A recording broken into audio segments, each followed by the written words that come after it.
गैया ना चरावी चल ले। गैया चरावी जावे को ना जा रहे तुम? ना जाएंगे भैया, जाएंगे जरूर जाएंगे। चलो। कितको जाएगो? किरकन माऊ। चलो चलो वन में चल रहे। चलो भैया। अरे मथुरा में यानी जन्म लियो है, मथुरा में यमुना ने चरण पखारे री, या कारी कांवर वारे ने यमुना ने चरण।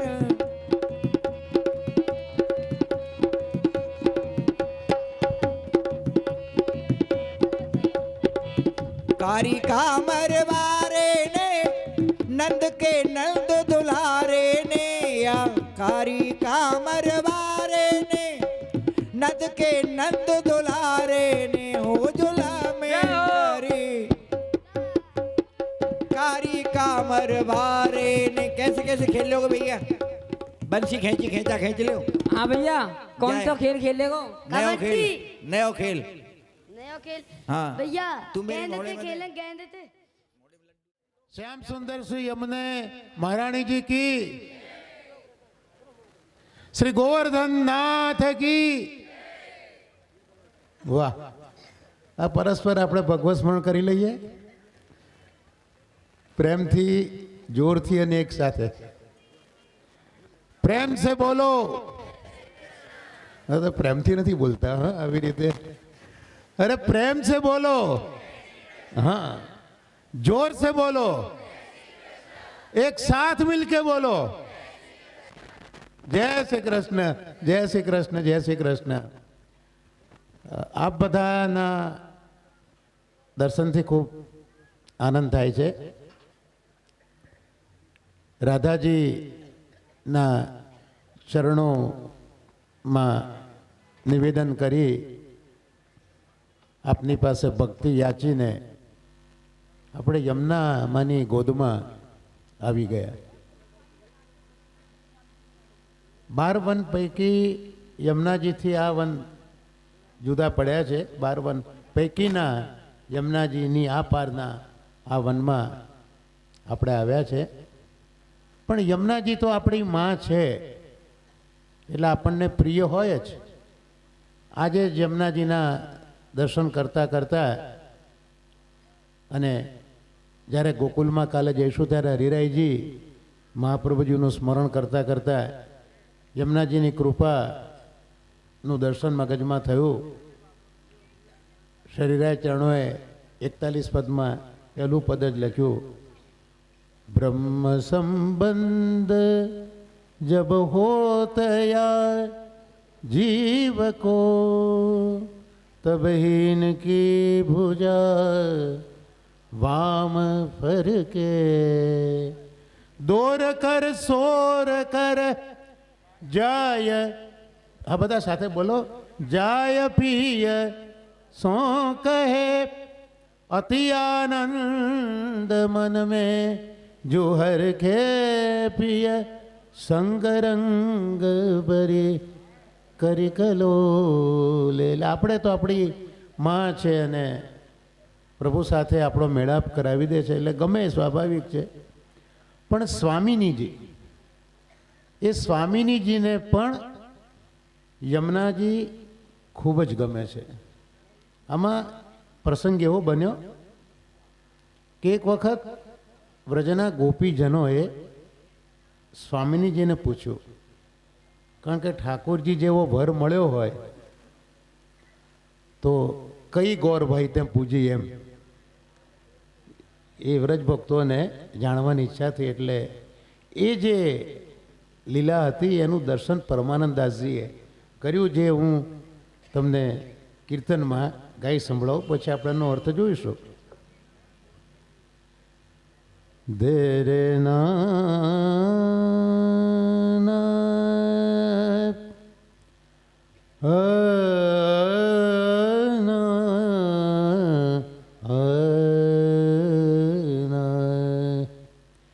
श्री राधे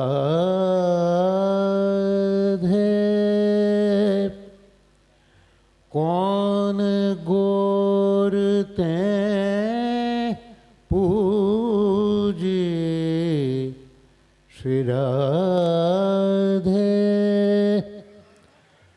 कौन गोरते पूजे श्री राधे गोकुल वृंदावन की गलियाना में सबको कहे बहू जी श्री राधे कौन गोरते पूजे मदन मोहन को बस कर लीनो कौन बुद्धि तो है सूझे परमानंद दास को ठाकुर तो समत्रिया दूजे श्री राधे कौन गोर दे पूजी श्री राधे राधे कौन गोरते पूजी कौन गोरते पूजी कौन गोरते पूजी શ્રી સંજયભાઈ શાહ વડોદરાથી પધારેલ છે તો આપશ્રીને વિનંતી કે આપના વ્રજયાત્રાના નાયક ડૉક્ટર વાગેશ કુમાર મહારાજશ્રીને માલ્યાજી અર્પણ કરી એમનું અભિવાદન કરશે.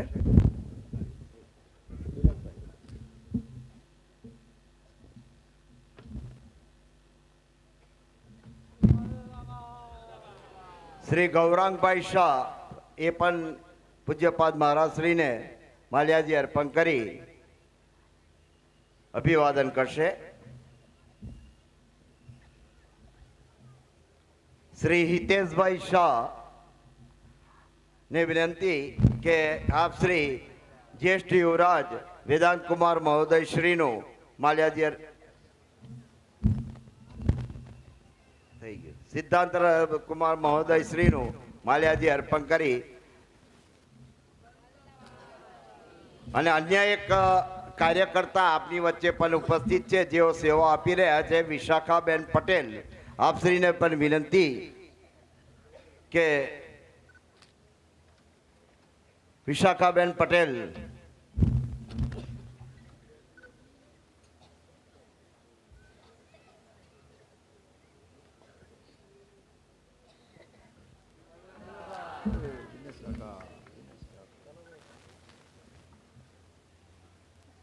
હવે આપની વચ્ચે પૂજ્યપાદ મહારાજશ્રી અને બંને યુવરાજશ્રીઓ પણ અત્રે ઉપસ્થિત છે તો ઘણી બધા પ્રશ્નો આપની આવ્યા છે હજુ પણ પ્રશ્નોની હરમાળા તો આવી જ રહી છે તો સૌ જે આતુરતાથી રાહ જોઈ રહ્યા છો તો સૌ પ્રથમ પ્રશ્નોના ઉત્તર શ્રી સિદ્ધાંત રાજા શ્રી આપશે ત્યારબાદ વેદાંત રાજાજી પણ આપશે અને અંતમાં પૂજ્યપાદ મહારાજશ્રી પણ આ પ્રશ્ન વતનામૃત તેમજ પ્રશ્નોના ઉત્તર આપશે. राजाम्बरीश सदने च विराजमानौ कौशल्या ऋषिकुले मनसैव जप्तौ श्रीराम जन्म महसा सुसेव्य मानौ श्री द्वारकेश चरणौ शरणं प्रपद्ये. मंचस्थ विराजमान पूज्य पितृचरण आदरणीय ज्येष्ठ भ्राता उपस्थित विद्वद्गण कलाकार वृंद और समुपस्थित भगवदीय जन, आज प्रश्नोत्तरी का पहली बार ये मौका मिला है तो व्रज यात्रा के इस आनंद को भी लेना चाहूंगा. पहला प्रश्न है, भोग धराते समय फूल की माला बड़ी हो जाती है या नहीं? अपन देखें पुष्टि मार्ग में यथा देहे तथा देवे का सिद्धांत है. अपन जब खुद फूल की कोई भी चीज शरीर पर ग्रहण करके और खाना पसंद नहीं करते हैं तो श्री प्रभु को भी अपन वही तरह से सेवा में क्रम लेते हैं. श्री प्रभु को जब अपन माला धराते हैं, खास करके शीतकाल जब होता है, तो ठंडा फूल अपने शरीर पे कहीं अड़ जाए तो अपन को भी कब कभी छूट जाती है। उसी तरीके से श्री प्रभु की सेवा में भी क्रम होता है कि भोग से पूर्व माला बड़ी कर ली जाती है। दूसरा प्रश्न है, प्रभु को पौड़ाते समय कौन से श्रृंगार रखने चाहिए? ये बहुत ही बढ़िया प्रश्न है। पौड़ाते समय अलग अलग स्वरूप का अलग अलग क्रम है। जिस तरीके से जिनके यहाँ ठाड़े स्वरूप विराजते हैं, वहाँ श्रीमत मस्तक से लेके और चरणारविंद तक अगर जो मैं बताऊं तो पाग रहती है, पाग की लड़ रहती है, कलगी बड़ी हो जाती है, शीशफुल की लड़ बड़ी हो जाती है।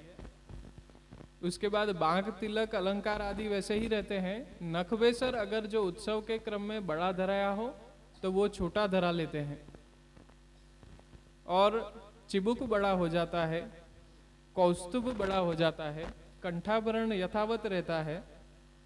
उसके बाद वस्त्र के क्रम में तनिया आप धराए रहते हैं, और चरणारविंद के श्रृंगार के क्रम में सिर्फ नूपुर और नखभूषण आते हैं। दूसरे कोई भी अन्य श्रृंगार अनवसर के समय ठाड़े स्वरूप में नहीं रहते हैं। वहीं अगर जो लालन के स्वरूप की अगर जो बात की जाए तो लालन के स्वरूप में भी दो तरह के क्रम होते हैं। एक जो वैष्णव सिर्फ बाल लीला के श्रृंगार टोपी, वागा और कंठाभरण धराएंगे, और एक होते हैं जो अन्य श्रृंगार भी करेंगे। श्रीमस्तक पे कुले पाग इत्यादि के श्रृंगार होंगे, गादी के श्रृंगार होंगे। तो उस दोनों में कैसे लेना चाहिए? तो उन दोनों में बहुत ही सीधा एक मार्ग है, कोई कंफ्यूजन नहीं है कि लालन के स्वरूप अगर जो विराजेंगे तो पौड़ते समय अगर जो जरी के वागा होंगे तो सादा सूती वागा धर लेंगे, कंठाभरण आप धरा के रखेंगे, और श्रीमस्तक के श्रृंगार तो दोनों ही सेवा क्रम में बड़े हो जाते हैं। तो लालन के क्रम में न टोपी रहती है, न पाग इत्यादि कुले अगर जो आपने धराई है तो पौड़ाते समय वो बड़ी कर ली जाती है, और सीधे श्रीहस्त पे आप पौड़ते हैं। तो लालन का क्रम तो ये हो गया। इसके बाद में चित्र सेवा जो करते हैं उनके लिए सेवा क्रम में ये रहता है कि मंगला के अगर जो है तो दिन भर में तो आप श्रृंगार आप प्रभु को करेंगे, लेकिन पौड़ाती समय का जो क्रम है वो सभी श्रृंगार बड़े करके लालन के ही क्रम की तरह, अगर जो जरी के वागा आपने धराए हैं तो बड़े करके सूती वागा आप पौड़ते समय धरेंगे, और फिर से अंगवस्त्र करके और फिर धराएंगे, जिससे कि आपको कोई भी श्रम पड़ा हो, अगर लगाव रह गया हो, कोई भी श्रृंगार के कोई अवशेष रह गए हो, तो वो अंगवस्त्र में आ जाए और आप प्रसन्नता से पौड़ सकें। मूल क्रम में तो ये सेवा के यही है। कुछ बातें ऐसी होती है कि इसके अलावा भी काफी कुछ श्रृंगार अलग अलग भाव से रहते हैं, लेकिन हम लोग जो देखते आए और पूज्य तात्चरण से जो हम सेवा क्रम पद्धति जो सीखे हैं उसमें ये तीनों सेवा प्रकार में यही क्रम रहता है।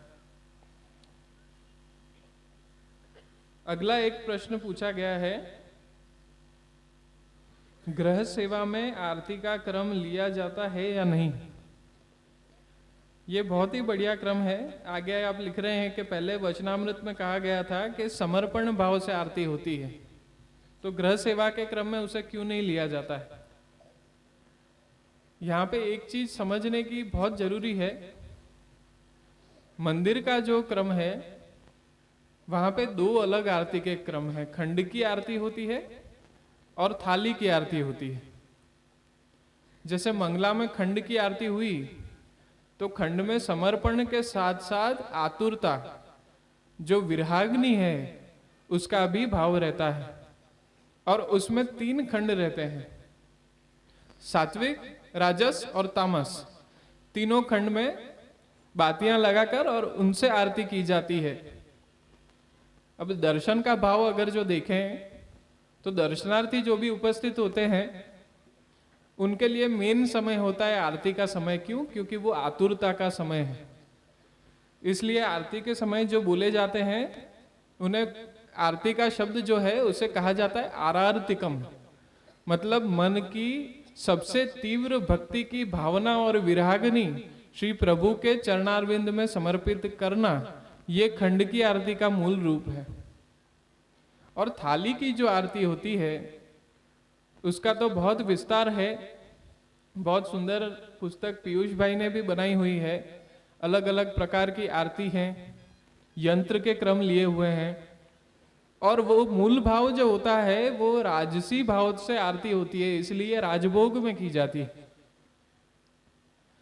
तो मूल जो वहां आप स्वरूप विराज रहे हैं वो श्री वल्लभ कुल के सेव्य कहीं ना कहीं रहेंगे तो वहां आरती का क्रम लिया जाएगा।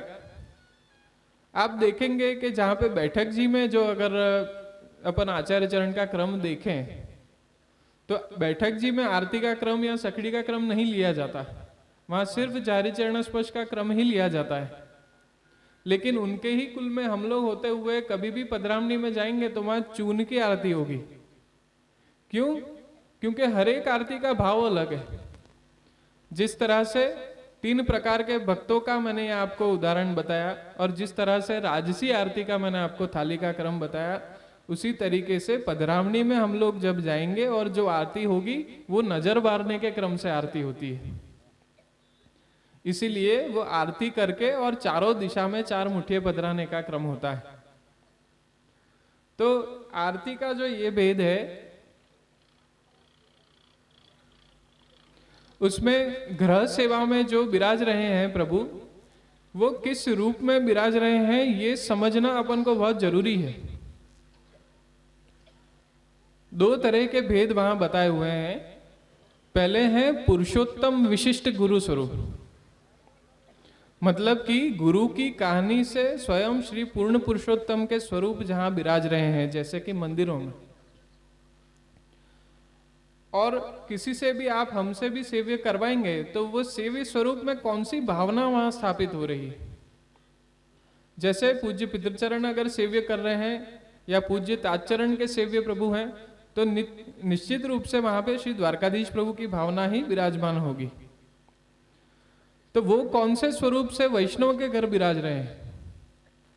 वो वहां विराज रहे हैं गुरु विशिष्ट पुरुषोत्तम के रूप से, मतलब पूर्ण पुरुषोत्तम रूप में श्री वल्लभ के स्वरूप आपके घर विराज रहे हैं। तो जहां श्री वल्लभ का सेवन वैष्णव के घर दिया है वहां आपने दैवोद्धार प्रयत्नात्मा स्वरूप को तो वहां पे सार्थक कर ही दिया है। क्योंकि ठाकुर जी की सेवा में अगर कोई त्रुटि रहती है या कोई अपन से भूल चूक अपराध हो जाते हैं तो वहां पे एक भय रहता है कि उसका क्या कॉन्सिक्वेंसेस होंगे।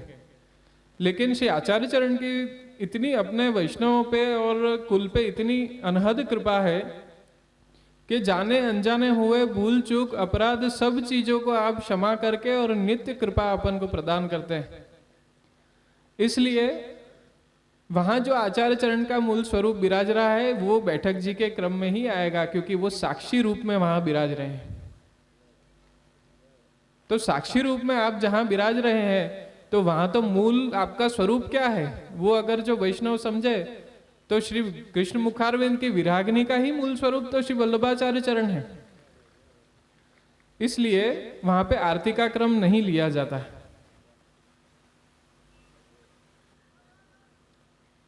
अगला प्रश्न है, सेवा में उत्सव भोग का क्रम घटा बढ़ा सकते हैं या नहीं?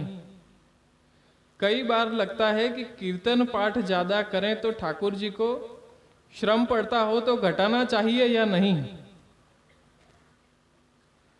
उसमें ऐसी बात है कि वास्तव में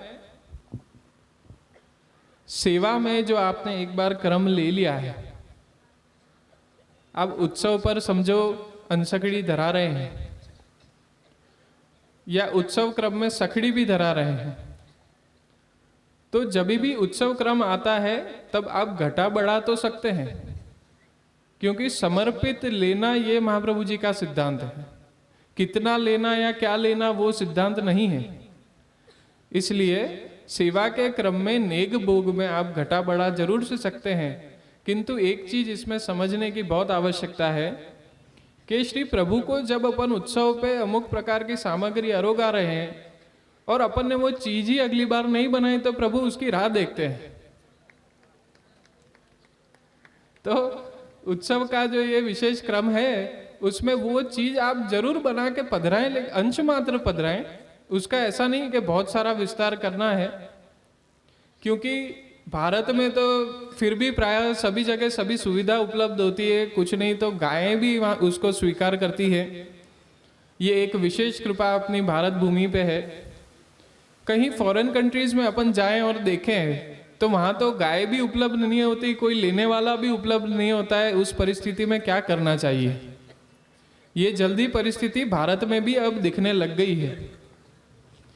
इसलिए वहां पे यथाशक्ति अपन जो प्रसादी ले सके उतने ही भोग का क्रम लेना चाहिए। और अंश मात्र तो अंश मात्र, एक बार भोग का क्रम शुरू करने के बाद उसे बिल्कुल कैंसिल नहीं करके अंश मात्र रूप में आप धराएं और प्रसादी ग्रहण करें।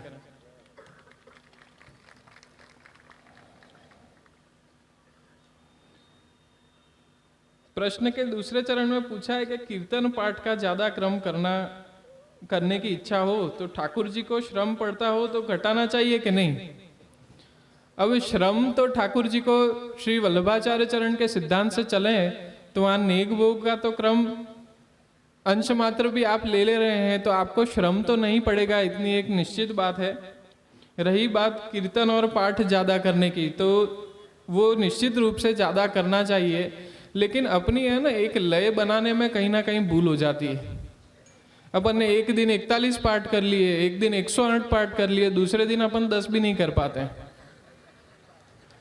तो मूल जो है धर्मम आचर्येति इति धर्मः, तो धर्म एक लाइफस्टाइल है, उसका मूल डिक्शनरी मीनिंग ही आप संस्कृत में देखेंगे तो जो अपना आचरण है दिन प्रतिदिन का वो ही अपना धर्म बन जाता है।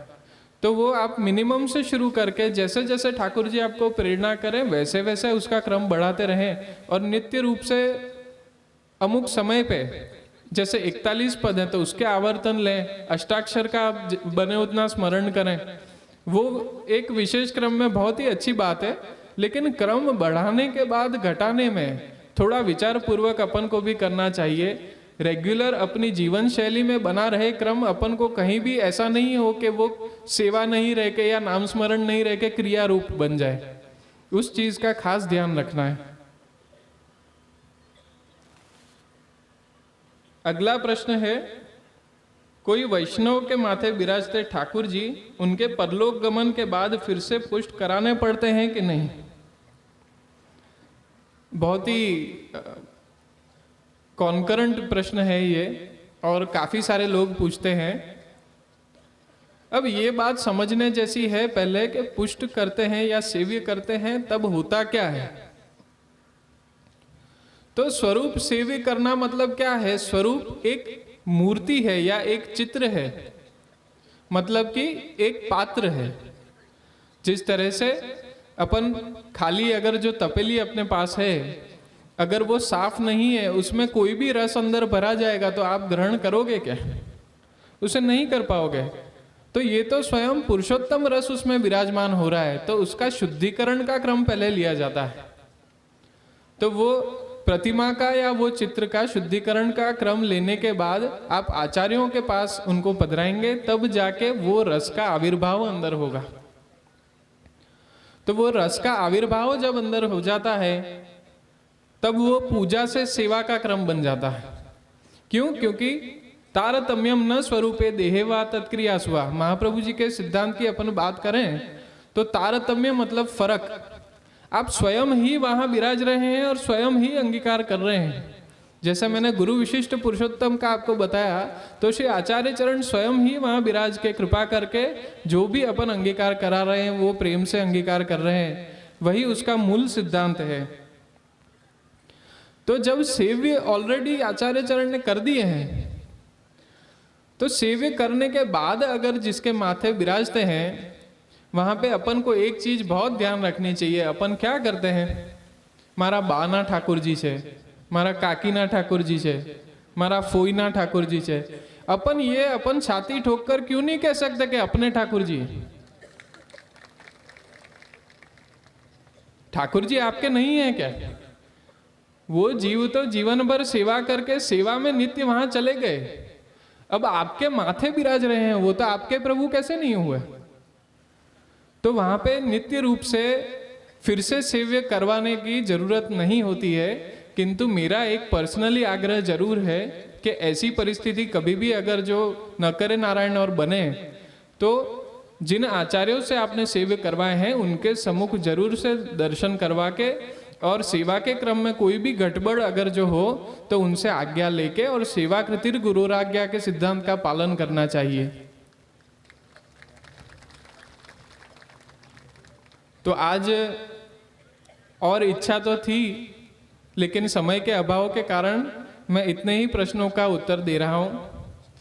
फिर से कुछ दिन अभी बाकी हैं, फिर से यही मुलाकात होगी, यही प्रश्नों के उत्तर दिए जाएंगे। और प्रभु आप सब पे ऐसी ही इस ब्रजमंडल में कृपा बरसाते रहें। जो भी कुछ दिन लेश बचे हैं वो आपको ऐसी यादें दें ब्रज की कि ब्रज मोहे बिसरत ना ही, आप यहाँ से जाने के बाद भी जीवन पर्यंत उसे भूल ना पाए।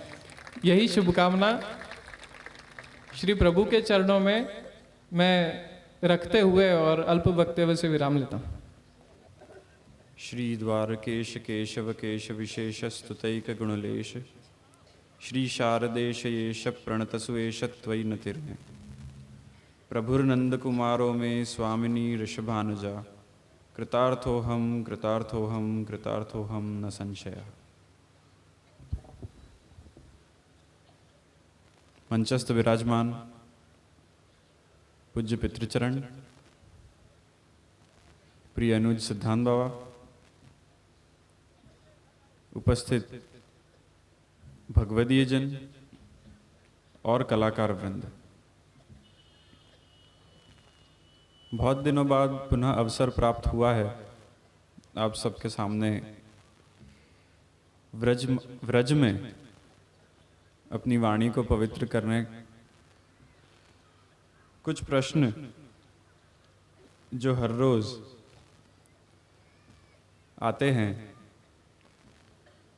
मैंने ये देखा है कि जब व्रज यात्रा शुरू हुई थी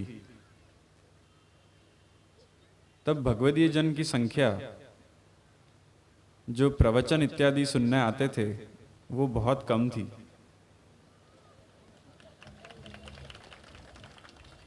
परंतु अब मुझे ऐसा लगता है, जैसे सिद्धांत बाबा ने पूर्व में कहा कि ब्रज मोहे बिसरत नाही, तो जो आजकल यंगस्टर्स में एक कॉन्सेप्ट चलता है फियर ऑफ मिसिंग आउट, जिसको फोमो भी कहते हैं, तो अब वो भावना, फियर ऑफ मिसिंग आउट का भी अर्थ समझाऊं।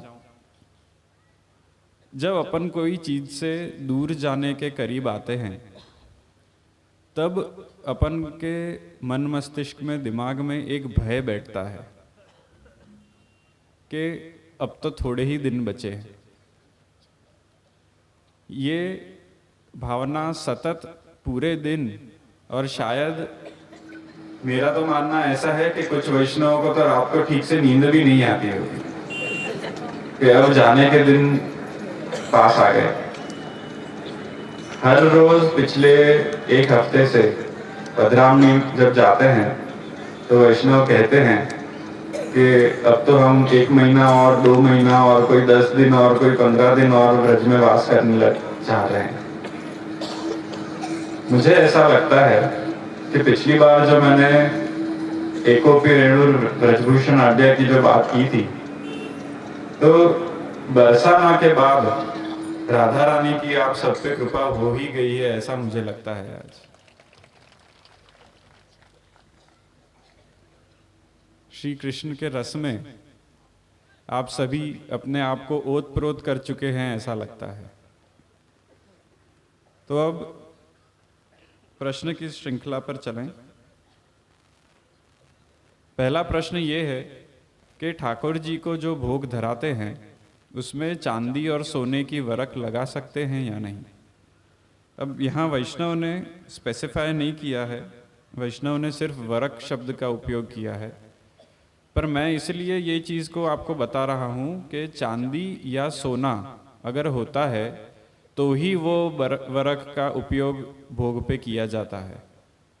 आजकल चांदी के नाम पे एल्यूमिनियम की वरख भी बिक रही हैं, तो वो अपन ध्यान रखें और आग्रह ये रखें कि अपन जो सोनी हैं उनको चांदी देकर ही वरक बनवाएं।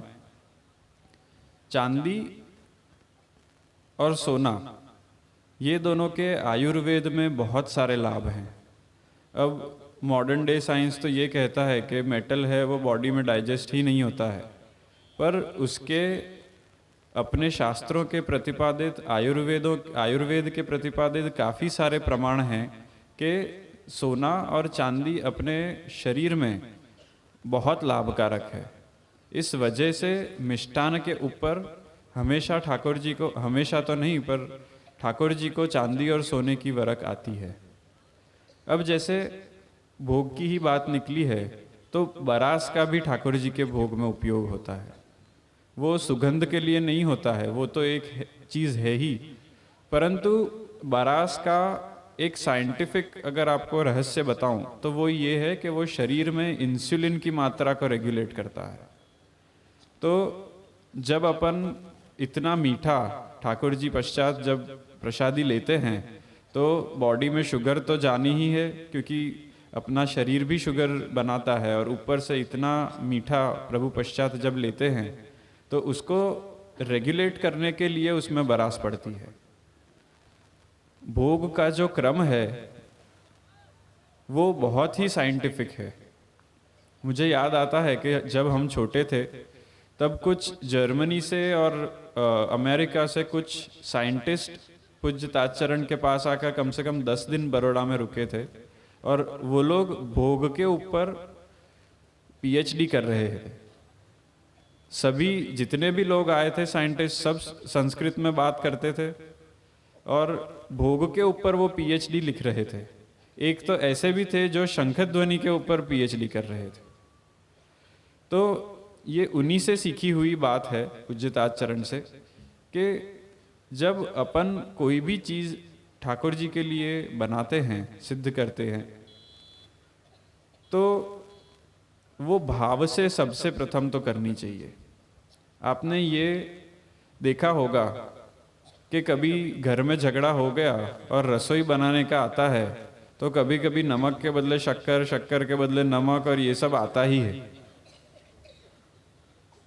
ठाकुर जी भोग के भूखे नहीं हैं, ठाकुर जी भाव के भूखे हैं। और जब भाव में ही अपन कमी रखते हैं तो आप कुछ भी बना दो, ठाकुर जी अंगीकार करते ही नहीं, ऐसा मेरा मानना है। दूसरा प्रश्न ये है कि ठाकुर जी अगर किसी अन्य वैष्णव के घर पे अपन पधराते हैं तो मिश्री सामग्री या सूखा मेवा भी पधराना चाहिए कि नहीं? ये बहुत सामान्य प्रश्न है, पर जिन वैष्णवों ने लिखा है उनका भी ये कन्फ्यूजन रहा होगा। परंतु अगर कोई अन्य वैष्णव के वहाँ ठाकुर जी जब अपन पधराते हैं तो वो वैष्णव ये सब चीज़ लेने के लिए तैयार हैं या नहीं, वो अपन को पहले पूछना चाहिए, क्योंकि उनके घर पे भी ठाकुर जी विराजते हैं और वो भी भगवत सेवा का लाभ लेते हैं।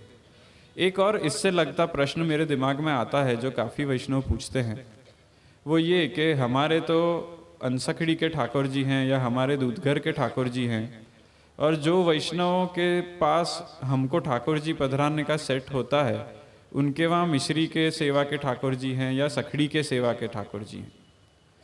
तो महाप्रभु जी द्वारा बताए हुए जो सिद्धांत हैं सेवा के, उसके अनुरूप अगर जाएं तो जब अपने प्रभु भले ही वो सखड़ी के हों और जो वैष्णव के वहाँ पधरा रहे हैं उनके सेवा का क्रम मिश्री का हो तो वो उनके साथ मिश्री ही अरोगते हैं, उसमें पूरा क्रम आ जाता है। तो ये जो सीधा या नेक पधराने का जो क्रम है वो वैष्णव से एक बार बात करके अपन को समझना चाहिए।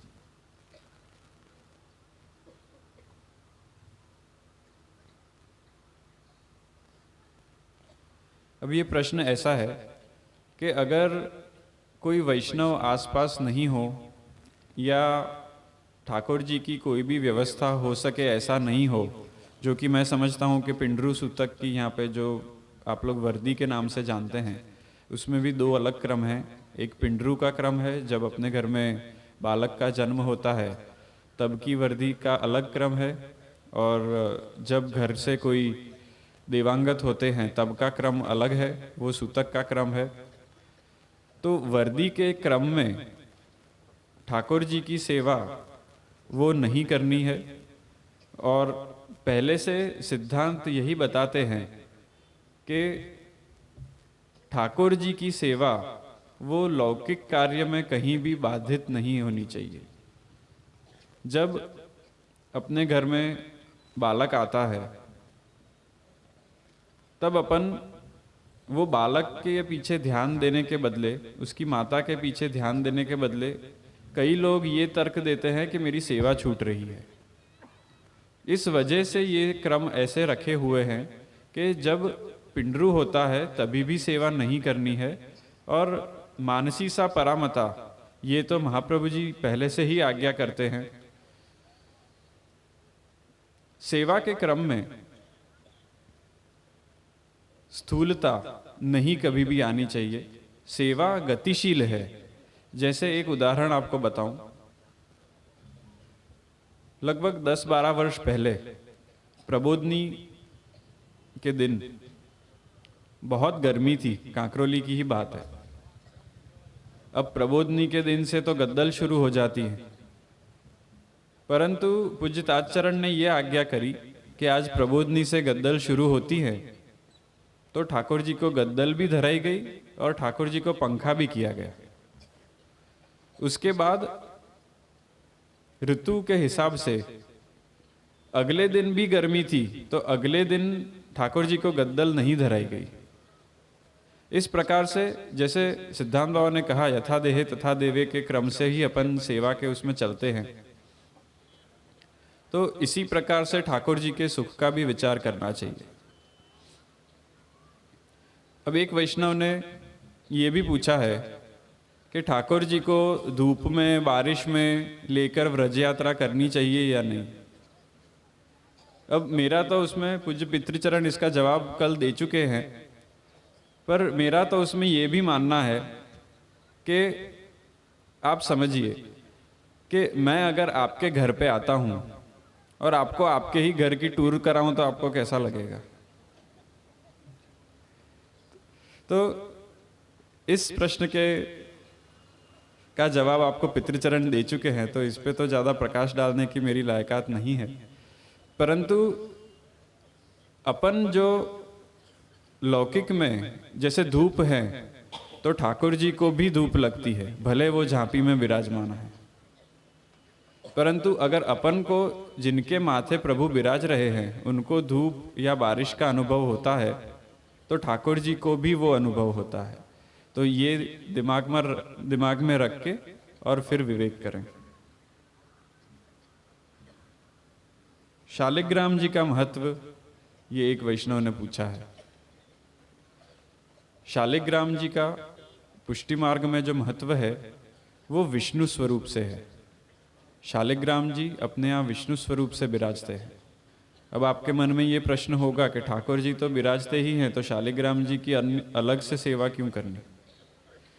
अपने यहाँ पे ठाकुर जी व्रज लीला के अलग अलग लीला भाव से अपने माथे विराजते हैं, और शालिग्राम जी जो हैं वो विष्णु स्वरूप हैं, इसीलिए सेवा का क्रम अलग है। मर्यादा मार्ग में तो सनातन हिंदू धर्म में जो कोई भी देवी देवता की पूजा करते हैं वो भी ये मानते हैं कि सिर्फ और सिर्फ शालिग्राम की सेवा करने में समस्त देवी देवताओं की सेवा हो गई। मैंने पूर्व के प्रवचन में भी कहा था, शालिग्राम श मतलब शक्ति, ल मतलब शिवलिंग, ग मतलब गणपति और म मतलब माधव। तो इसमें सभी प्रकार के देवी देवता की सेवा ले लो या पूजा ले लो, अगर सनातन की बात करें तो आ जाती है। और अपने पुष्टि मार्ग में तो विष्णु स्वरूप से विराजते हैं। ये शालिग्राम जी का महत्व है। एक वैष्णव ने ये पूछा है कि जब हम कोई भी बैठक जी में जाते हैं तो बैठक जी किनकी है ये कैसे पता चले। तो इसका तो बहुत सीधा उत्तर है कि वार्ता साहित्य में और ग्रंथों में आपको सभी स्थानों का कौन बालक कहाँ पधारे, ये सभी स्थानों का आपको उल्लेख मिलेगा, तो उसको अवश्य पढ़ें। क्योंकि जहाँ पे आचार्य विराज कर और भागवत पारायण की या उपदेश दिए या अन्य कोई भी तरह के भगवत कार्य में लीन हुए, वहीं पे बैठक जी बनाए जाते हैं और सभी बैठक जी एक समान ही दिखेंगे। तो वो आप बिल्कुल डिफरेंशिएट नहीं कर पाएंगे कि ये किनके बैठक जी हैं।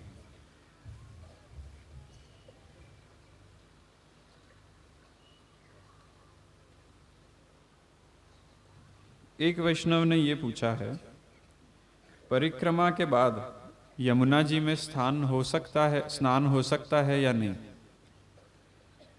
और जीवन में यमुना स्नान कितनी बार करना चाहिए।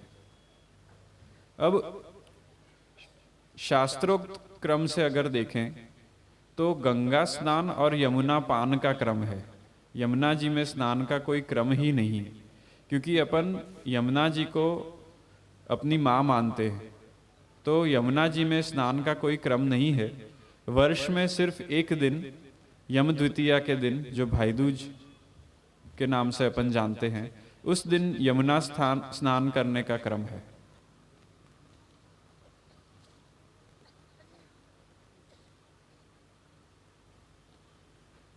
दूसरा प्रश्न ये है कि आपने आज्ञा की थी कि आंतरिक शुद्धता होनी चाहिए, बाह्य शुद्धता का कोई अर्थ नहीं है।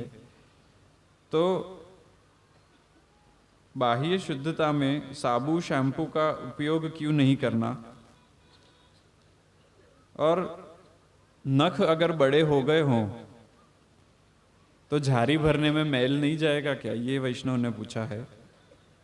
अब इसमें दो क्रम हैं, आंतरिक शुद्धता और बाह्य शुद्धता। बाह्य शुद्धता जो है उसमें भी हाइजीन का क्रम अलग है और अच्छे दिखना या खराब दिखने का क्रम अलग है। जो नख की बात करी है वो एक हाइजीन का प्रश्न है। जब अपन प्रभु सन्मुख जाते हैं तो स्नान इत्यादि करके चरणामृत लेके अपन अंदर से अपने आप को शुद्ध करते हैं और स्नान करके अपन बाहर से अपने आप को शुद्ध करते हैं। और व्रज यात्रा जो है वो एक हट का क्रम है, जहाँ पे अपन ठाकुर जी को ये बोलते हैं कि देखो मैंने लौकिक सब चिंता छोड़ दी है, मैं अंदर से आपकी भूमि में अपने आप को शुद्ध करने आया या आई हूँ, और अब आपको मुझे वरदान देना है या नहीं या दर्शन देने हैं या नहीं। व्रज यात्रा का ये हट का क्रम है। और जब अपन, जैसे बालक को आपने देखा होगा कि माता पिता के सामने हट करता है तो कोई बालक नीचे जमीन पे सो जाता है, कोई रोता है। इस प्रकार से व्रज यात्रा में बाह्य शुद्धि तो है, हाइजीन तो रखनी है, परंतु अपन कितने अच्छे दिख रहे हैं, कितने सुंदर दिख रहे हैं, उसका लौकिक का जो ये जो संबंध है वो अपन अपने घर पे छोड़ के और व्रज में आते हैं। इसीलिए दाढ़ी बढ़ रही है, आप सभी, हम सभी भी सब काले हो गए हैं धूप में तप के, तो उसका घर जाके आपको तकलीफ पड़ेगी। यहाँ पे इतना विचार करने की आवश्यकता नहीं है। घर जाके आसपास के लोग या सभी आपको यही बोलेंगे कि आप बहुत काले होके आए हैं या ये होके आए हैं, हम लोग तो ऑलरेडी 3-4 दिन से सुन रहे हैं। तो ये वस्तु की को ध्यान देने में घर जाके आपको ज़रूरत पड़ेगी। व्रज यात्रा का क्रम जो अनुष्ठान का क्रम है वो हिसाब से, अनुष्ठान के क्रम में तो एक टाइम फलाहार, जमीन पे सोना, ये सब भी क्रम है। और जब अपन अपने आप को श्री प्रभु की भक्ति में लीन करते हैं तब तो ये माना जाता है शास्त्रों में कि अपने शरीर के कण कण में, माने सेल्यूलर लेवल पे प्रभु का वास होता है। तो जब अपन प्रभु में अपने आप को लीन करते हैं तब अगर आपने नाखून काट दिए तो शरीर का एक अंश निकल जाता है, तो उसमें अब प्रभु के भी अंश निकलते हैं। तो जैसे रमण रेती में लौट के और फिर शरीर नहीं झटकना चाहिए, वैसे ही व्रज यात्रा के क्रम में बाल दाढ़ी कुछ भी नहीं निकालनी चाहिए, क्योंकि अपने रोम रोम में प्रभु का वास हो जाता है।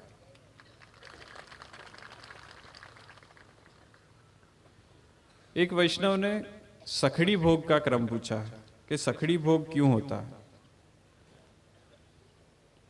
भागवत जी में राजर्षि जनक और याज्ञवल्क्य का संवाद आता है।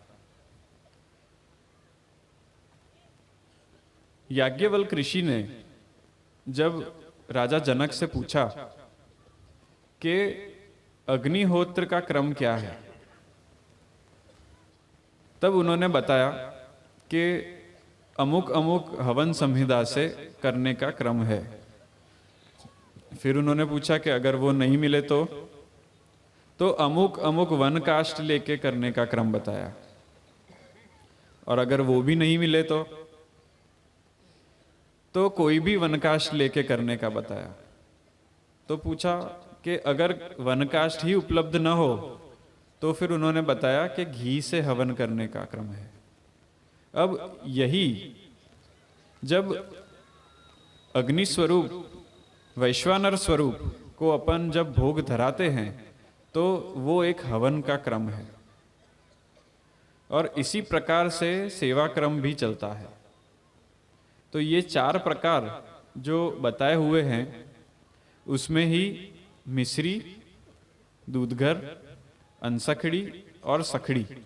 जब अपन से सखड़ी की सेवा नहीं होती है तो अपन को शुरू करना चाहिए मिश्री से, उसके बाद अपन को दूधघर पे जाना चाहिए, उसके बाद अनसखड़ी पे जाना चाहिए और फिर सखड़ी पे जाना चाहिए।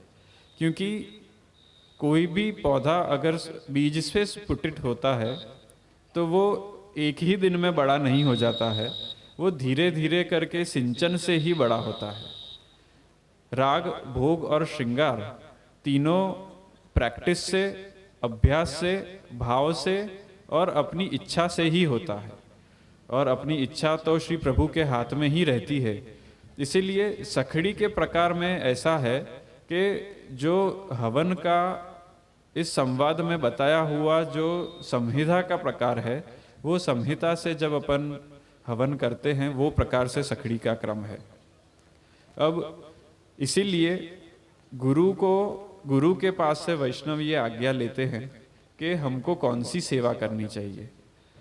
हमेशा आप कभी भी ठाकुर जी पुष्ट करा के आज्ञा लेने जाएंगे तो गुरु यही आपसे पूछते हैं कि आप क्या कर सकेंगे। वो ये नहीं बताते कि आपको सखड़ी की सेवा करनी है, क्योंकि अगर आप सखड़ी की सेवा की आज्ञा लेके और फिर घर पे जाके मिश्री भोग धरते हैं तो उसका अपराध गुरु को लगता है, और गुरु ये चीज से बाध्य हो जाते हैं कि उनको आपके ठाकुर जी को पधरा के सखड़ी भोग धरने पड़ते।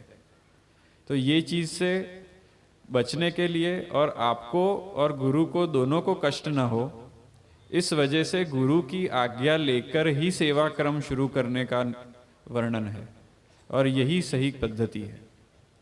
तो आज के प्रश्न तो यहीं समाप्त होते हैं। कल पुनः प्रश्नोत्तरी में वापस आपसे मिलना होगा। आप सभी की इस व्रज मोहे बिसरत नाही, जैसे सिद्धांत बाबा ने पूर्व में कहा कि घर जाके सबको याद आने ही वाला है। घर जाके ये व्रज रज सबको याद आने वाली है। व्रज जाके आप सभी ने एक दूसरे वैष्णवों से मिले हैं, नए वैष्णवों से मिले हैं, सत्संग हुए हैं, लौकिक को छोड़ के अलौकिक चर्चाएं भी हुई होंगी, वो सब याद आने वाला है। प्रवचन याद आने वाले हैं, रासलीला याद आने वाली है, और अन्य आप सभी के जीवन में व्रज में जिसको जो भी अनुभूति हुई है वो अनुभूति भी याद आने वाली है। तो आप ये सब आनंद यहाँ लेकर उस सबको अपने मन में, हृदय में समाकर, और अनुभूति से मुझे एक और चीज याद आती है कि अनुभूति का जो क्रम है वो सिर्फ और सिर्फ गुरु से ही बात करने का क्रम है, अन्यथा अनुभूति होनी बंद हो जाती है। तो ये एक सचेत आपको करने का मेरा आग्रह है कि आप सभी अपनी अनुभूति केवल गुरु से शेयर करें, सत्संग ज़्यादा से ज़्यादा करें। मैं ये भी आज देख सक रहा हूँ कि घर जाके सब सत्संग में अपने आप को ओतप्रोत करने ही वाले हैं। गुरु की वाणी सुनकर आगे से आगे भक्ति भाव में वृद्धि करने वाले हैं और जिसको जो भी अनुभव हुए हैं उसको हर रोज़ प्रतिदिन याद करने वाले हैं। तो यही मेरी प्रभु से अभ्यर्थना है, यही मेरी कामना है कि आप सबकी अनुभूति आपके हृदयाभिरूढ़ हो। आप सबको व्रज छोड़ने के बाद, व्रज भूमि छोड़ने के बाद अपने हृदय में व्रज लेकर आप अपने घर पहुँचें, यही मेरी प्रभु से अभ्यर्थना है। शुभम भवतु। बहुत સુંદર રીતે બંને યુવરાજશ્રીએ આપણને ખૂબ જ સુંદર માર્ગદર્શન આપ્યું. હવે આપની વચ્ચે આપના સૌના વ્રજ નાયક અને આ વ્રજયાત્રાના નાયક અને તૃતીય ગૃહાધીશ પૂજ્યપાદ કાંકરોલી નરેશ, પૂજ્યપાદ ગોસ્વામી 108 શ્રી ડૉક્ટર વાઘેશ કુમારજી મહારાજશ્રી, હમણાં એમની વચ્ચે પણ આપશ્રીની વચ્ચે પણ પ્રશ્નો આવ્યા છે, તે પ્રશ્નોનો ઉત્તર તેમજ વચનામૃતની રસલાન કરી આપણને સૌને અપ્લાવિત કરશે. कृष्णं वंदे जगद्गुरुं। उपस्थित विधान बाबा, सिद्धांत बाबा, समग्र वैष्णवजन, भोजनનો સમય થયો છે. રાસમાં તો કહે છે કે રાસલીલાનો સમય થયો છે, એટલે વધારે નથી. મેં 3 જ પ્રશ્ન રાખ્યા છે મારી પાસે. ખરેખર વ્રજની ભૂમિ એ વિસરત નાહીની પરિસ્થિતિ તરફ હવે જઈ રહી છે. મને 2 દિવસથી બધા કહી રહ્યા છે કે આવતી યાત્રાની તારીખ, મેં કીધું જેટલા આવ્યા છે બધા એક ફોર્મ ભરીને આપે કે અમે તો આવીશું જ, તો કદાચ તારીખ નક્કી કરી શકીએ. બાકી બહુ અઘરું કામ છે. 252 વૈષ્ણવની વાર્તામાં વાંચવામાં આવ્યું હતું કે જે જીવનો રાસલીલામાં અધિકાર છે એ જ જીવ વ્રજમાં આવી શકે. તો આ વાત સાચી જો હા હોય તો એ જીવે પ્રયત્નો કરવા વ્રજમાં નથી જઈ શકતો, તો એનો ઉપાય શું? મને એવું લાગે છે કે વ્રજનો પ્રવેશ તો અધિકાર પ્રમાણે જ છે. પ્રભુનો એક નિયમ છે કે જ્યારે આપણે હઠ પકડીએ તો પ્રભુ આપણી એ હઠને તોડે છે, અને પ્રભુ હઠને નથી તોડતા, પ્રભુ આપના અહંકારને તોડે છે. મને હમણાં એક જણે કહ્યું કે 101મી વ્રજયાત્રા છે આ. તો મેં હસતા હસતા કહ્યું કે કંઈક મેળવ્યું કે હજુ કોરા?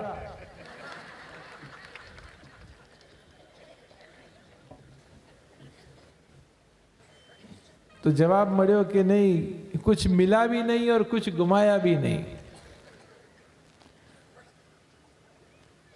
અહીંયા તો ગુમાવાનું કંઈ છે જ નહીં, બધું મેળવવાનું જ છે.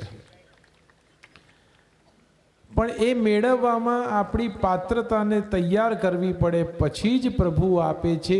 એ આપણા નટખટનો સ્વભાવ છે. તમે માંગ્યું ને આપી દે એવો પણ એ નથી. એ તમને તપાવે, તમને સમજાવે, તમને ઠોકર લગાડે, તમારી રિક્ષા ઊંધી પાડે, એ બધું જ કરે, અને છતાં પણ ટકી જાઓ તો કૃપા કરે અને કરે. એટલે પ્રશ્ન છે 252-84 વૈષ્ણવનો અધિકાર હતો, એવો અધિકાર હોય તો જ બ્રજમાં અવાય. મને એવું લાગે છે કે એ અધિકાર સુધી પહોંચવામાં તો આપણા બધાને બહુ જ વાર છે. પણ જેટલો પ્રભુએ આપ્યો છે, જેટલો મહાપ્રભુજીએ બ્રહ્મ સંબંધ દ્વારા કૃપા કરીને આપ્યો છે, એ અધિકાર પ્રમાણે પણ બ્રજમાં ચોક્કસ અવાય, અને હું તો માનું છું આવવું જ જોઈએ. એમાં આગળ પ્રશ્ન છે, જો આપની હા હોય અને પ્રયત્ન કરવા છતાં ન અવાય તો શું કરવું જોઈએ? એમાં એક ઉદાહરણ આપવા માંગુ છું. અમારા પિતૃચરણ બહુ જ પ્રવચનોમાં એનું ઉદાહરણ આપતા હતા કે એક ડૉક્ટર હતા કાંકરોલી. શ્રીજી બાવાના દર્શન કરવા જાય ત્યારે એમને એવું થાય કે આ શ્રીજી બાવાએ એક હાથ અંદર કેમ નાખી રાખ્યો છે, એક હાથ ઉપર છે તો બીજો ઉપર કરી દીધો હોત, પણ એક આ ગજવાની અંદર હાથ કેમ નાખ્યો છે. એ જ્યારે શ્રીજી બાવાના દર્શન કરવા જાય ત્યારે એના મનમાં આ પ્રશ્ન આવે. એક વાર થયું, બે વાર થયું, વરસ થયું, 2 વર્ષ થયા, 3 વર્ષ થયા, 4 વર્ષ થયા. એક દિવસે એને હટ પકડી કે જો આજે આનો રસ્તો નહીં મળે ને તો કાલથી દર્શન કરવાનું બંધ. તો ઠાકોરજી કહ્યું કે બિચારો ઇનોસન્ટ વ્યક્તિ છે, આજે એને ચમત્કાર દેખાડ્યા વગર આને નમસ્કાર કરવાની આદત ભૂલી જશે. ઠાકોરજીએ બીજો હાથ બહાર કાઢ્યો, પોતાના વાળ સીધા કર્યા અને પાછો હાથ ગજવામાં નાખ્યો. હવે ત્યાં લગભગ હજારો વૈષ્ણવ દર્શન કરતા હતા, પણ આ દર્શન ફક્ત અને ફક્ત એ વ્યક્તિને થયા, એ ડૉક્ટરને જ થયા, બાકી એ દર્શન કોઈને થયા નહીં. તો આનો મતલબ શું?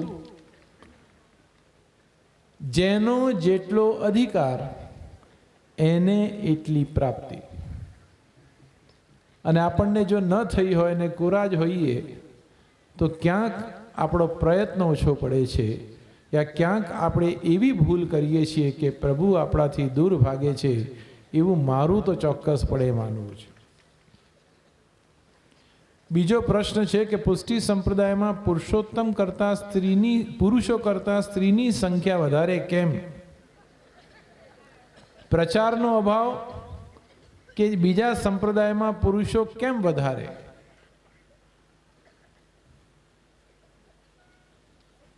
થોડો કડવો છે જવાબ, પણ કહો તો આપી દો. આ બધા હા બધા બહેનો જ બોલ્યા છે.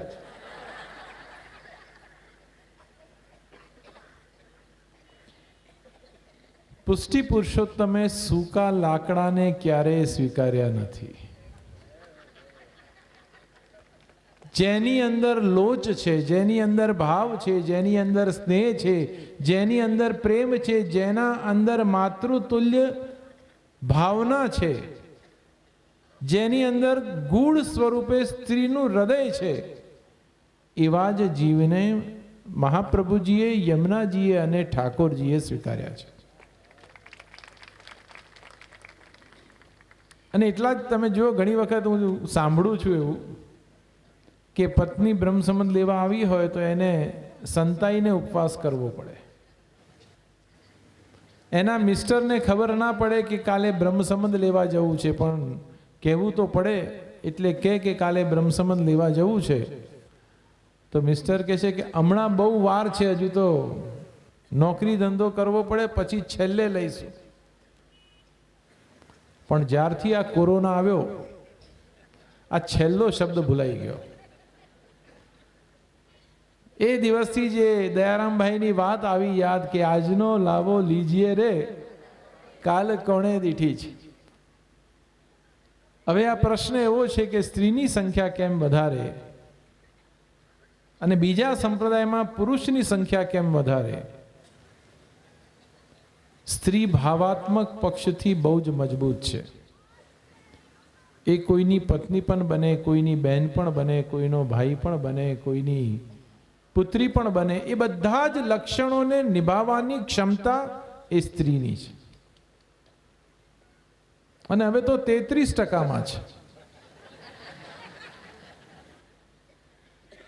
એટલે 183 કે 87 થશે હવે. એટલે સ્ત્રીની સંખ્યા એટલા માટે શિવ ઠાકોરજીએ સ્વીકારી. અને સ્ત્રીની સંખ્યા નથી સ્વીકારી, સ્ત્રીના હૃદયમાં રહેલા ભાવની સંખ્યા સ્વીકારી. હવે પુરુષમાં પણ જો એ સ્ત્રી ભાવ હોય, હૃદયમાં પ્રેમાળતા હોય, આર્દ્રતા હોય, વિનમ્રતા હોય, નમ્રતા હોય, તો પુરુષને પણ ઠાકોરજી સ્વીકારે છે. માત્ર સ્ત્રીને સ્વીકારે છે એવું પણ નથી. જ્યાં બ્રજની ગોપીઓ હતી ત્યાં સુદામા પણ હતા. એટલે એવું નથી કે એક પક્ષને વધારે ભાવ આપ્યો ને એક પક્ષને ઓછું, પણ આપણે ત્યાં પહેલે જ દિવસે મેં કહ્યું હતું કે પીએચડી વાળાને કેજીની પુસ્તક મળે અને કેજી વાળાને જ્યારે પીએચડીની પુસ્તક મળે ત્યારે આવો પ્રશ્ન ઊભો થાય. અન્ય સંપ્રદાયમાં પુરુષો વધારે છે, પણ એનું એક ઉદાહરણ હું આપને આપું છું કે એક કાકા મારી પાસે આવ્યા, લગભગ એમની ઉંમર હશે 81 વર્ષની. મને કહે છે હવે મને બ્રહ્મ સંબંધ લેવું છે. તો મેં કીધું આ હવેનો શું મતલબ છે? મેં એમને પૂછ્યું કે કાકા અત્યાર સુધી ક્યાં હતા? તો એમણે નંબર 1 ત્યાં હતો પહેલા, નંબર 2 ત્યાં હતો, નંબર 3 અહીંયા હતો, એમ કહીને 4 જગ્યા મને ગણાવી. તો મેં કાકાને કહ્યું, મેં કીધું કાકા અમારો તો એ માર્ગ છે કે અજામિલ જેવા મહાપાતકે નારાયણ નારાયણ કરવું અને એને મુક્તિ મળી, તો અંતિમ ક્ષણમાં અમારા સંપ્રદાયમાં તમે આવજો, મુક્તિની ગેરંટી ઠાકોરજી આપને અવશ્ય આપશે. એટલે આપણે ત્યાં પુરુષોની સંખ્યા કદાચ ઓછી હશે કે ઠાકોરજી હૃદયને જુએ છે, લિંગને જોતા નથી. કે આ પુરુષ છે કે સ્ત્રી છે એ ઠાકોરજી જોતા નથી. ઠાકોરજી જુએ છે કે એના હૃદયનો ભાવ પ્રેમમાં છે કે નહીં, પ્રેમપૂર્વક છે કે નહીં, ત્યાર પછી એનો અંગીકાર કરે છે, એનો સ્વીકાર કરે છે.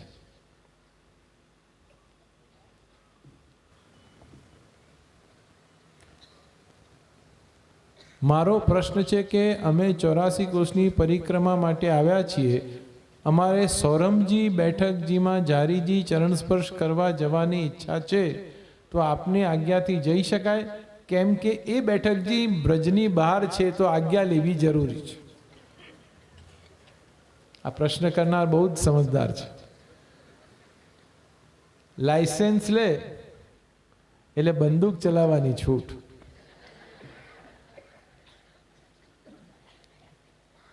અમારાથી હા પડાઈને જાય તો એ છૂટા.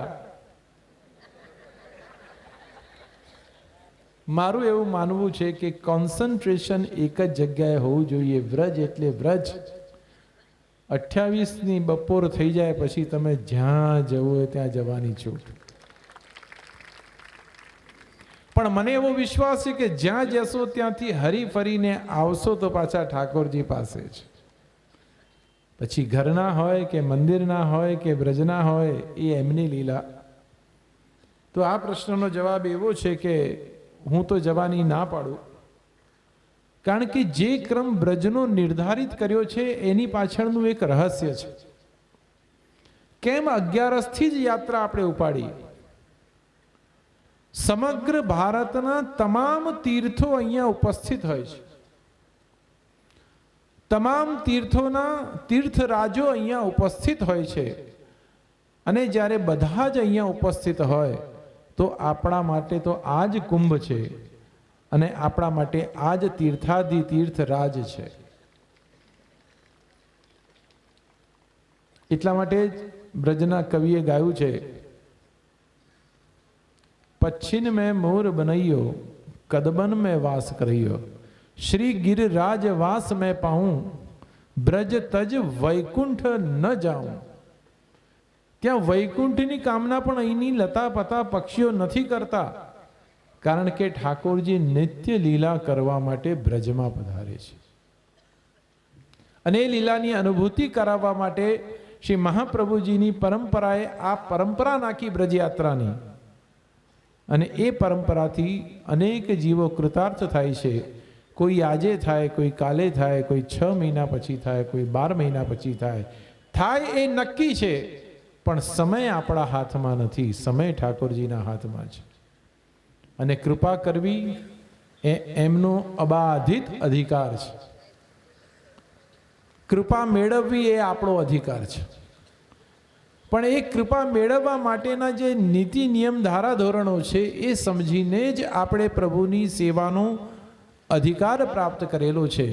એટલે મને લાગે છે એ તમામ વસ્તુ આપણે જો પાલન કરીએ તો ઠાકોરજી ક્યાંય નથી મધુવનમાં, ઠાકોરજી અહીંયા જ છે, ઠાકોરજી આપણી પાસે જ છે, ઠાકોરજી આપણા હૃદયમાં જ છે. માત્ર માથું નીચું કરીને એ હૃદયના દર્શન કરવાની આવશ્યકતા છે. તો ઠાકોરજી બધી જ જગ્યા છોડીને આપણા હૃદયમાં પધારશે, પણ પધારવાનું વાતાવરણ, પધારવાનું હૃદયની સુંદરતા એ કેળવવાની જવાબદારી આપણી છે. એટલે મને લાગે છે કે બ્રજયાત્રામાં બીજે કશે ભટકવાની જરૂર નથી. આ જે દિવસો મળ્યા છે એ આપણા સૌભાગ્યના દિવસો છે. આ દિવસો આપણા માટે મહાયાત્રાના દિવસો છે. એ છોડીને આપણે બ્રજની બહાર ન જવું જોઈએ એવું મારું પોતાનું માનવું છે. સૌરમજી પણ એક તીર્થ ક્ષેત્ર છે, એના માટે હું એવું ન કહું કે ત્યાં ન જવું જોઈએ, પણ યાત્રાનો નિયમ લીધો હોય તો એ નિયમ પ્રમાણે ચાલવું પડે. અને એ નિયમ જ્યારે છૂટે પછી આપણે બધા જ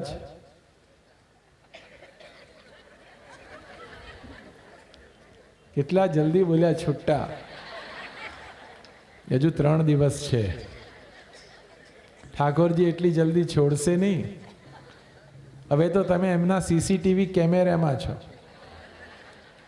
એટલે અહીંયાથી મુંબઈ જશો ને તોય પકડાશે, પૂના જશો તોય પકડાશે. ખેર, પ્રભુ આપ બધા પર કૃપા કરે અને વારંવાર આવી રીતે આપના દ્વારા કોઈને કોઈ બ્રજના તીર્થ સ્થળની યાત્રાઓ થાય અને પ્રભુ આપના પર કૃપા કરે, એ જ અભ્યર્થના સાથે મારા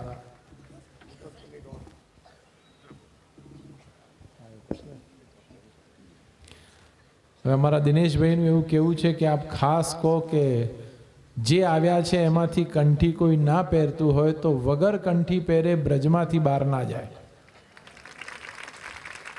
બહુ જ ધન્યવાદ આપું છું દિનેશભાઈને. મને યાદ આવ્યું એક ગાંધીનગરનો પ્રસંગ. હું ગાંધીનગરની એસેમ્બલીની ઓફિસની બહાર જઈ રહ્યો હતો. એક બહેને આવીને મને પૂછ્યું, તમે વૈષ્ણવ છો? મેં કીધું, હું તો પાકો વૈષ્ણવ છું. મેં કીધું, તમે વૈષ્ણવ છો? તો એમણે કંઠી શોધીને મને આપી કે હા જો હું વૈષ્ણવ છું. હવે એ શોધવી પડી કંઠી, એના કરતાં પહેરી લીધી હોત તો કદાચ એસેમ્બલીમાં બેસવાની ના તો કોઈ ભારતમાં તો ના પાડી શકે. તો આપણી કંઠી એ એક આપણું સિમ્બોલ પણ છે, આપણી મર્યાદા પણ છે, અને પ્રભુને પ્રિય વસ્તુ આપણી પાસે છે. તો નિશ્ચિત પ્રભુ કૃપા કરશે. એટલે એમની વાતથી સમજશું કે જેણે ન પહેરી હોય એ યાત્રા છોડતા પહેલાં અવશ્ય કંઠી પહેરીને જાય, અવશ્ય કંઠી ધારણ કરીને જાય. અને મેં ગઈકાલે કીધું હતું કે યાત્રા તો થઈ ગઈ પણ મારે કશું લેવાનું બાકી છે. કોઈક એક વસ્તુ એવી ધારણ કરો જેમ કે તિલક. પુરુષ વર્ગને તિલક કરવો જ જોઈએ એવું મારું 100% માનવું છે. અને તમને કદાચ શરમ આવતી હોય તો સેવાના સમયમાં તિલક કરો, પછી ધીરેથી એને જલથી કાઢી નાખજો. અમારા જેવું ના કરશો, પણ કરો એ બહુ જ જરૂરી છે. તો કંઈક એવું લાગશે તમારા સગાવાલા આજુબાજુ બિલ્ડિંગવાળાને કે હવે યાત્રા કરીને આવ્યા પછી આટલું પરિવર્તન આવ્યું. હું એક ગામનું એક્ઝામ્પલ આપું છું. પાનના ડૂચા મોઢામાં નાખીને કરીને એક પપ્પા એના દીકરાને પાઠશાળામાં મૂકવા જાય. તો એ દીકરો જ્યારે 3જા વર્ષમાં આવ્યો ત્યારે એને એના પપ્પાને કીધું, મારે ધોતી પહેરવી છે, મારે બંડી પહેરવી છે, મારે તિલક લાવવું છે. તો જ્યારે તિલક, ધોતી અને બંડી પહેરીને એ બાળક પાઠશાળામાં જવા લાગ્યો તો જ્યારે લેવા ઊભો રહ્યો ત્યાં દુકાન પર, તો દુકાનવાળાએ કીધું કે છોકરાને જોઈને તો સુધર. તો ઘણી વખત આપણા પહેરવેશનો, આપણી કંઠીનો, આપણા ઠાકોરજીની કૃપાનો જે પ્રભાવ છે એ માણસને એટલું બધું લાગી આવ્યું, એણે બીજે જ દિવસે વડોદરા આવીને એને બંડી સીવડાવી, નિયમ લીધું કે આજથી એ બંધ કરી દઉં છું. તો મારી પણ એવી ઈચ્છા છે કે એવું કંઈક હોય.